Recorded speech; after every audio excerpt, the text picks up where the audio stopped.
Good morning, friends, and welcome to the Fireside chat that we have chosen to call Unleashing the Maverick Mindset with our very own Harish Mehta, Harish Boy, as I would fondly like to call him, and a gentle giant and a thorough gentleman that I am very proud to call my friend. Thank you, Harish, for being here with us this morning. Although Harish needs no introduction, especially in this forum, I understand that there are a lot of young and restless entrepreneurs, as Harish Bhai fondly calls many of you here, who may not know. So I thought it might be helpful to quickly read out a list of Harish's accomplishments. This is by no means a comprehensive list, but I hope I have picked the salient highlights. So Harish's journey is very diverse, rich, and full of stellar accomplishments, from being the founder chairman of Onward Technologies to being the co-founder and past chairman of NASSCOM, to an angel investor who loves mentoring young entrepreneurs like yourselves. His experiences include being the director of Gujarat Venture Funds, founding member of India's first corporate venture capital fund called the Infinity Venture Fund, and investment committee member at the Indian Angel Network. He introduced the Indus entrepreneurs to India, served as the first president of Thai Mumbai chapter in 1999, and was appointed a member of its global board in 2001. He was honored by Prime Minister Narendra Modi for 25 years of exemplary contribution to NASSCOM in 2017 and received the Lifetime Achievement Award from IMC Chamber of Commerce and Industry in 2018. Now I'd like to say a few words about the role Harish played in the formation of NASSCOM and shepherding it through many stages of its life. Harish is a visionary. He instinctively knew that personal computers would revolutionize IT, and he foresaw and had a vision for that industry being a $1 billion industry, which was a very big number those days when most people did not know what software was. And many of the leading publications in India did not know how to spell the word software. They actually spelled the ware as W-E-A-R, which is one of the anecdotes I read in his book. And even at that stage, the kind of struggles entrepreneurs of that age had to go through in building that, what was then a promising industry, in those struggles, Harish saw an opportunity and a common ground to bring competitors together to be working on solving the broader problems of the industry so that the greater common good can result in the industry itself realizing its potential in terms of where it is today, 30 years, 40 years later. I'll also ask him a question about many of you may know that Harish Bhai thought of pursuing a career in films, which fortunately for us, and I hear to the great detriment of Madhuri Dixit and Sridevi and others, he chose our industry, and considering the focus that he brings to whatever he does, it is our gain versus the film industry's loss. Moving on, Harish and his band of Mavericks established NASSCOM in 1988 with the key responsibility of building an industry narrative with a focus on global relations, skill building, collaboration, trust, and inclusion. And every member of that forum abided by three core principles. Firstly, no personal agenda. It's all about the industry and the greater common good for India's growth. Collaborate and compete, and practice a growth mindset. So those were the three key pillars with which that NASSCOM forum was formed. And the fledgling industry of then has today grown by leaps and bounds and is today a behemoth, not to mention a pillar of strength for the industry. While NASSCOM is multifaceted in its avatar today, fundamentally I think it has done three things extraordinarily well. Firstly, NASSCOM proved that fierce competitors can actually come together and work together for the greater common good, starting from educating the government to solving the problems of the industry so that we can truly help the industry become what it is today. The second big thing that NASSCOM also proved is that industry associations can work very well, very collaboratively, and very transparently with the government and the bureaucracy of the country without compromising on any of the ethics or integrity principles on which it was founded, and made a big name for itself and in the process created this industry, which inarguably, we can say that it lifted 2 or 3 generations of Indians out of poverty. Last but not the least, NASSCOM has been very successful in changing the perception of brand India by making it synonymous with software and technology. It has also enabled the creation of a very strong middle class that we all know, and not to mention creating of employment opportunities for women and youth from small towns, and has had a huge second order effect.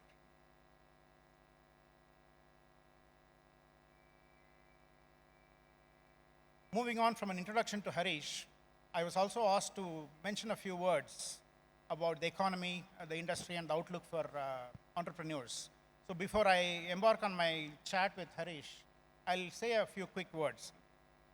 I'll start with the current economic climate. One of the questions that was put to me by the people that I was speaking to was, given the macroeconomic uncertainties and the conditions that's prevalent in the world, the war, the uncertainties, inflation, because of which raising capital, so the raising interest rates and the capital flight out of the country, funding for startups beginning to dry out, all of those are playing out. Given how integrated the world is, India cannot escape its effect as well. That's the problem and the challenge that we have today on our hands. But is that going to cover us down? How is the future going to pan out? I am in the camp that is eternally optimistic about India and the incredible wealth that we have in the form of young minds and entrepreneurs and the creative spirit that has made this country what it is today. So just stepping back and taking a look at where we are as an industry, the IT industry that the NASSCOM forum represents is about $227 billion in size today. And in just the last couple of years, it added a good more than $20 billion to its size, which was actually the size of the entire industry in 2005. So it's on a very strong wicket. If anything, this industry is just expected to go from strength to strength. If you look at the startup forum, I'm speaking from memory here, so bear with me on the numbers. There are forecasts that put the estimated contribution to the economy from the startups is slated to go to $200 billion by the year 2027. Remember, I just told you, the software industry is $227 billion today, 50 years after its formation. The startup ecosystem is expected to touch pretty close to that number in a lot less time than that. So I couldn't be more bullish. Add to this, we have a country that's absolutely on the hurry. We have a government that's extremely supportive. If you take a look at the Digital India mission, the government is heavily leveraging technology with a view to narrow the socio-economic boundaries and infuse dynamism into the rural economy of the country through the Digital India vision, not to mention the healthcare and other benefits as well, which is also a huge opportunity for the startup players such as yourselves. Given the global opportunity, plus the opportunity that the rural India is expected to represent given the government push with the Digital India mission, that is also likely to serve as a huge fillip to the startup community. So I couldn't be more optimistic about the future for startups and the fact that they will play a very significant role in driving India towards $5 trillion economy vision. But that's just my point of view. But what I'm more keen on and excited to start is actually listen to someone on his viewpoints on his journey, both as a professional and as a founder of NASSCOM, author of this great book, Maverick Effect, which is a riveting read, and also about the macroeconomic situation and what it means for startups and what advice he would give, and many other topics. So without further ado, I'll just jump right in. Harish, once again, thank you for being here. It's great to have you and hope all's well. Firstly, Harish, I'll begin by the Maverick Effect. Right? You talk about the Maverick mindset in your book. Maverick, according to the dictionary, is unorthodox, out of the ordinary, is what a maverick is who a maverick is. And by all accounts, the story of your life is in every sense unconventional and unorthodox. Right? Starting from having a great career in the US, being a coder, shifting your career, coming back to India, trying your hand at films, and then finding a true calling in entrepreneurship to where we are today. Tell me a little bit about what exactly do you mean by this maverick mindset? Thank you, Krishnan. I think before I answer, I just have a comment. You talked about my entering the film business and acting with Madhuri Dixit and Sridevi. I think I would have ended up spending time creating Bodycom probably. So coming to your question about what do I mean by Maverick mindset, go back 35 years, let's say 1991. We had mortgaged gold to Bank of England to retire some of the foreign debt. We were known as a third-class country or third world country. We were known as a fakir's country, snake charmer's country. Suddenly, in 30 years, we have emerged as a global tech powerhouse. And the vision that you laid out for India, we are now bullish about saying India has now become an unstoppable engine. How did it happen? Now, somebody may say it happened because of 91 reforms. Someone may say it's a Y2K. Someone will say other external reasons where India, maybe by accident, let's say, or by luck, it changed. My view is it is the maverick mindset of Indian IT industry who worked on a independent, neutral, transparent platform of NASSCOM, worked collaboratively, their creative juices flowing and solving industry's problems or on keeping India first in doing it. I'll give one story here, and like NASSCOM's, some of the values you talked about, no personal agenda, collaborate and compete mindset. PMO's office took a delegation to Russia. I'm going back about 15 years. And they'd taken two delegations, pharma and the IT, basically to promote exports. So, and there were 300-400 CEOs in front of us to be presented. When the turn for IT presentation came, Som Mittal, who was the president of NASSCOM, he would have normally given a presentation about the Indian IT industry's potential. Som looked around and he saw Harsh Manglik, who was then president or chairman of NASSCOM and chairman of Accenture India. He says, chairman of NASSCOM is here, he should give the presentation.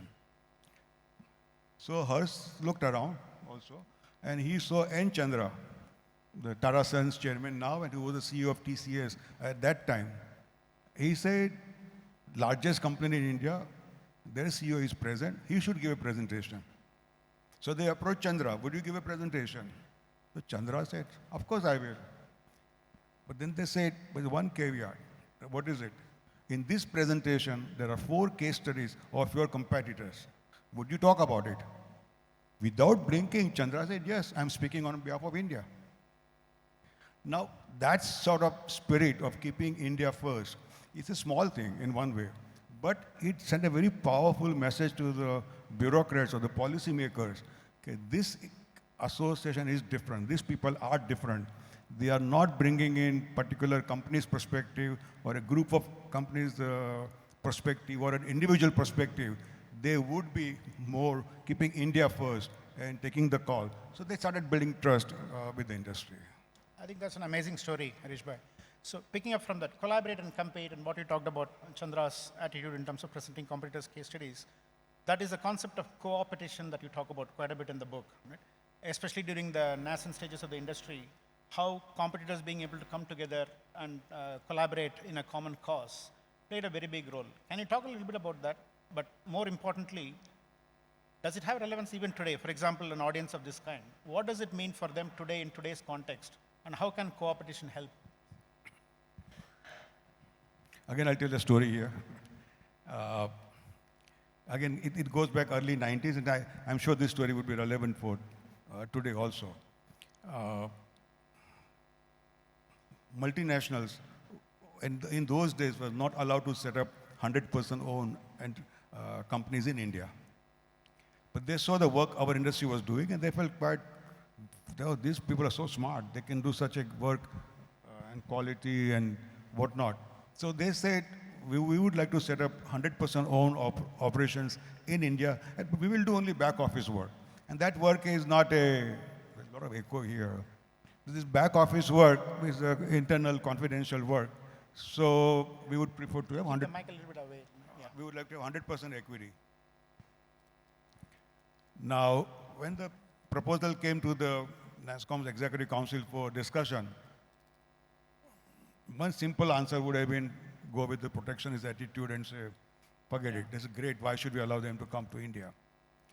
But then, because of this, I would say, NASSCOM being a neutral, independent platform, which allowed every voice to speak up, somebody argued saying, why not? If they come, we will learn from them, their quality processes. And most of our processes were homegrown. So we would learn a lot from them. And not only that, if we build a brand, we would, at that time, the total outsourcing market was over $300 billion. What was accessible to us was hardly $1 billion. These other segments, chances are they'll open up. If we build trust with them, if we build ease of doing business with India, build India Inc. brand and other parameters, there's a huge potential for our business to grow. But then somebody argued saying, but they'll come, they'll recruit our people by paying twice the salary. Under the garb of back office, they'll do take away current projects that we are working with them. So why should we allow?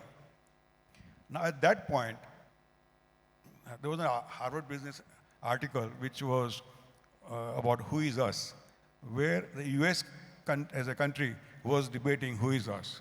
Is it IBM, Motorola, Whirlpool in those days, or was it Honda, many other Japanese companies? Is that USA? Who is us? So same question somebody raised in our group saying, and we discussed, who develops human capital of India? So in that discussion, we felt if we allow MNCs to come, they will develop human capital of India. And that is so critical. And looking at the size of the country and our challenges. So as a group, we felt we should allow them to come in. They will help build human capital of India. We asked Mr. Kohli, would you agree to such a policy and not go with the protectionist policy? We asked, he said, yes, no, I will support it. We asked Mr. Murthy, we asked Azim, we asked many other industry players, would you support such a policy? And they all agreed. Then we went to the Ministry of Finance, gave the proposal to them. And the first question one of the secretary asked was, "Tum kiske dalal ho?" Somebody said, "वापस देश को बेचने आ गए, like East India Company. अभी तो उन लोग को जाने दिया है, तुम वापस बुला रहे हो यहाँ." So we had a very serious debate with the finance minister. But we had built, you can say, we were ready with the data, facts, analysis, and the vision of how it can create jobs, earn foreign exchange, and whatnot. And the finance minister agreed. Today, that simple decision, after a lot of debate, has now given birth to 1,800 R&D centers in India. They employ 1.2 million people. The top line is $35 billion. Not only that, the kind of work started from back office operation, low-end work. Now, some of them are representing themselves at the board of their parent companies and co-creating future for their parent companies. That is the impact of that decision when fiercely competing so-called competitors get together, go above the company level, discuss at the industry level, India level, and take that call. And that is the impact or benefit of that. I can extend this story further that China, seeing the success of our business, wanted to create IT services business in China. So they approached John McCarthy, the Forrester's CEO at that time, that why don't you prepare a master plan where we can not only replicate India's IT services, but we can also grow and build and go big on it. John McCarthy, he told us, this is his story, his version to us. He said, I told the Chinese government very clearly, you cannot compete with India till you create NASSCOM equivalent association on your side. So they say, what is so big about NASSCOM? He said, I have not seen anywhere in the world fierce competitors, IBM, Capgemini, Accenture, Genpact, TCS, Wipro, Infosys, small companies, MNC, all kinds of companies sitting across the table, talking the industry issues, solving and keeping India first. He says keeping India first is just absolutely not believable. Okay, what is this mindset of these entrepreneurs who are ready to, sometimes you can call it giving up the short-term benefit for the long-term gain. So that's the power of this collaborate and compete. That's absolutely fantastic, Harish Bhai. Switching gears a little bit, for me personally, Harish Bhai, one of the most riveting parts of your book, which by the way I very strongly recommend, The Maverick Effect, a very interesting read. Apart from Harish's own life story, it talks about NASSCOM's story. For me personally, a topic that's also where this city was at the epicenter, right? The Satyam issue was at once perhaps the greatest challenge at that time for the industry in its history. And in hindsight, it turned out to be a remarkable story because of the way the industry came together in salvaging India's pride and the brand. Right? And NASSCOM played a very key role, and you were right in the middle of it. Can you just tell the audience a little more about that situation, how working with the government and earning their trust and becoming us? Yeah. Could you just talk about that a little bit? For me personally, it is my favorite part of the book. Also, Mr. Gopalaswamy, our former Chief Election Commissioner, he wrote to IAS Academy in Missouri, saying that every IAS and IPS officer should read this chapter on Satyam. And I'll tell you why. We all believe that it's a great, it's a finest hour of NASSCOM also. When Raju's letter came out accepting his fraud, within few hours, Som Mittal called a meeting of Ganesh Natarajan is here. I think he was the chairperson at that time of NASSCOM. There was a call made saying that here is the situation, what should we do? So the first reaction of ours was, it's a company issue. Board of directors should have worried about it. If not them, auditors should have been also worried about it, or the shareholders. That is not a job of an association to go in the internals of a company. But then the argument came from different places saying that, no, but if Satyam collapses, and they had few Fortune 500 clients, what happens to those mission critical applications? They do millions of transactions. Suddenly, it is possible that they will be on the road. And it can hurt the India Inc. brand badly. These Fortune companies who are the customer will never come back to India. They'll brand India as a fraudsters country, and a lot of negatives were possible. So we realized that India Inc. brand would be hit badly. So we gave a green signal to Som saying that you go ahead and tell the government that we have to save Satyam. Then Som went and met Corporate Affairs Minister Gupta. Okay, I want to meet, this is a very urgent issue. He explained the situation. Then he called Mr. Kamal Nath and many other ministers in the meeting. And they talked about it. Same reaction from all the ministers. Why should we step into it? It is a company issue, and let the other companies learn from that. And they strengthen their processes of not having such frauds coming in. But then they understood the logic. Once they understood the logic, they said, we'll get back to you. Then they called Mr. Babe, who was the SEBI chairperson. Before that they talked to the Prime Minister, should we go ahead and take over the company? Prime Minister said yes. Then they talked to SEBI chairman, and then he said that there are certain changes we'll have to make. Cabinet has to pass these resolutions before, we have never done in the past, so for us to take over a listed company, that's the process, we need to fix it. But then that will take maybe a month or two. So they came back to us saying that, can you keep Satyam alive for a month and a half, 2 months, at least? Because, when the news is out, everybody, all their competitors, let's say every IT company, would be excited to grab part of their business, part of their people. Again, the meeting took place. It was discussed, how do we help save Satyam for 2 months before the government takes over?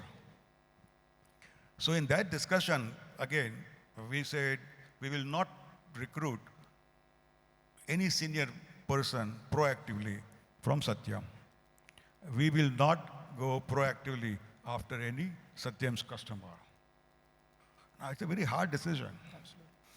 I remember one CEO said clearly, this is a golden opportunity for me to double my business. Why should I follow you? And this is a very normal marketing 101 that if competitor is weak, go and after the kill. But for whatever, that collective wisdom of the CEOs of NASCOM, again, I call that Maverick mindset in that sense, that say, okay, we will be ready to compromise our short-term losses or let's say gains for a long-term benefit of saving the India Inc. brand. And then, I don't know what happened in the reality, but Satyam was alive, let's say, for 2 months. I'm sure the role played by the resilience of the employees and customers, all that does play into it. But NASCOM played a critical role in at least controlling it. And then Kiran Karnik, who was the former president of NASCOM, was appointed as the chairman of Satyam. And the government took over. And then, of course, the rest is history, as we say. Absolutely. There's nowhere in the world such a case study exists where competitors came together and saved a company. It showed the maturity or integrity of the CEOs of the IT industry. And that's why I'm very proud of that. Absolutely. And that's why I call that as the finest hour of NASCOM. Fascinating story, absolutely, Harish Bhai. Yeah. Sadly, we are very badly out of time, so I'll just ask you one last question, even though we've not even got to half of the questions that I prepared for you. And here I'd like to touch upon your own personal track record. You've been an entrepreneur as a very successful business, Onward Technologies, that you have done. And you have gone through several challenges, and you've been in situations where many people in this room are today, right? Two things I would say. What is your view on the opportunities for technology-led entrepreneurs? What are the opportunities that you see? And on even broader note, how can they best leverage the opportunities that are available to today, and what lessons can they learn from what the IT industry went through? And how would you connect the two in terms of the opportunities and the behaviors that you would advocate for them? I mean, all the experts are here, and we all say that India is unstoppable engine now. Huge, huge opportunity.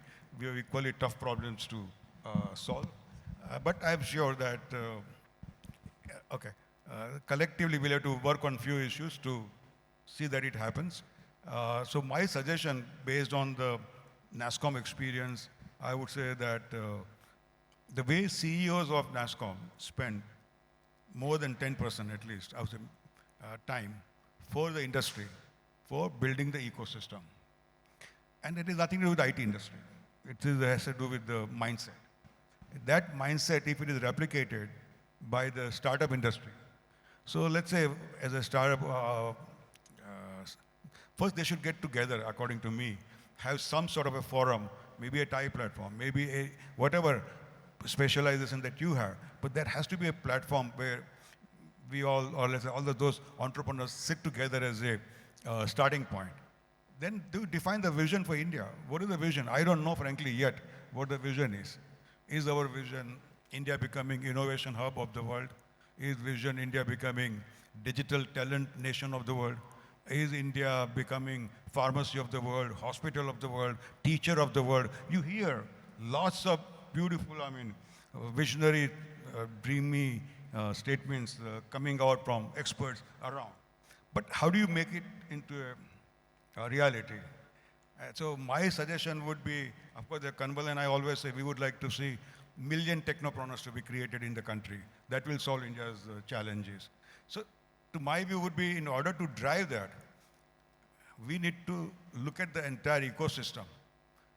So like today, you as an entrepreneur spend your full time in wealth creation. You are trying to change the world a little bit by putting in full your passion behind your venture. We would like to see 10% of that same, I would say, out-of-box thinking, that creativity, that passion, when you are at the peak of your career, to spend time on ecosystem around you. If you spend that time and you have an independent, neutral platform where all of you can discuss, debate, and take up the issues, I am sure, like the vision that whatever we have, whether it is million technopreneurs or whether it is innovation hub, we would be able to achieve that. I can't agree more with you, Harish Bhai. Like I said, sadly, time is up. But like Harish Bhai also mentioned, given technology is the solution for most problems that we need to solve, both for opportunities for businesses, society, and also even for the survival of the mankind. If you take climate and other things, technology is at the center of all solutions. Given that, and the fact that today India is perhaps the biggest source of talent and the ability to scale. And last but not the least, a very supportive and progressive government, plus an outstanding VC community that is an enabling ecosystem for technology entrepreneurship. The future couldn't be brighter for India, and I wish you all the very best. Thank you so much, Harish Bhai, for a very interesting conversation, and more importantly, for all your contributions to NASSCOM and the industry.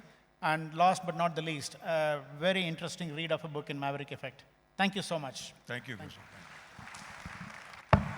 Thank you so much, Mr. Ramanujam, Mr. Mehta. We request you to kindly stay back on the stage. And I request Mr. Jayesh Sanghvi and Mr. Suresh Raju to kindly join us on stage and present. Sirs, we request you to kindly stay back on stage, please.